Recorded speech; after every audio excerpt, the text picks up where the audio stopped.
With the markets being down early this year, we are reminded that everyone reacts differently to these types of situations. Our team wanted to put together a short list of some tips and tricks to help you mitigate your stress levels during times like these. We hope that you will find them useful.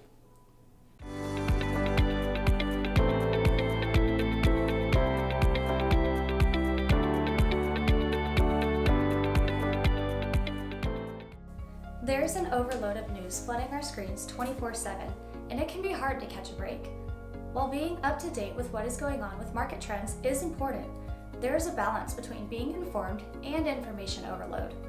Our first tip is to unplug after your daily dose of news catch-up. Get a quick glance of what is going on so you are educated and informed, then step away. Make sure you do not allow yourself to become overwhelmed by the flood of negative news.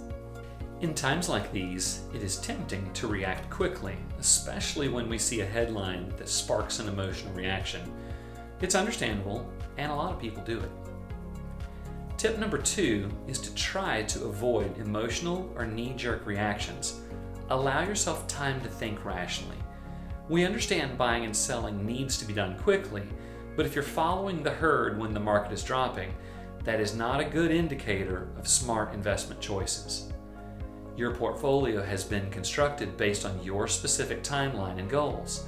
We are always available to review those goals and that timeline, and we can make changes when necessary.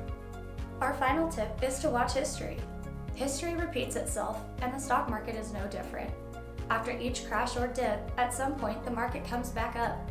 After the crash of 1987, the market returned to previous highs and continued to climb. The market did the same in 2001, and so forth in 2008 and March of 2020, and it happens a lot faster than most people remember. Our firm continues to watch trends and do what we believe will be a good plan to mitigate losses. But in order to benefit from the best long-term returns, you will experience some short-term downturns. In the end, this too shall pass, and patiently wading through these waters is a good course of action. These are some helpful tips that you can do, though, and we hope these tips will help you decrease stress as we experience these volatile markets.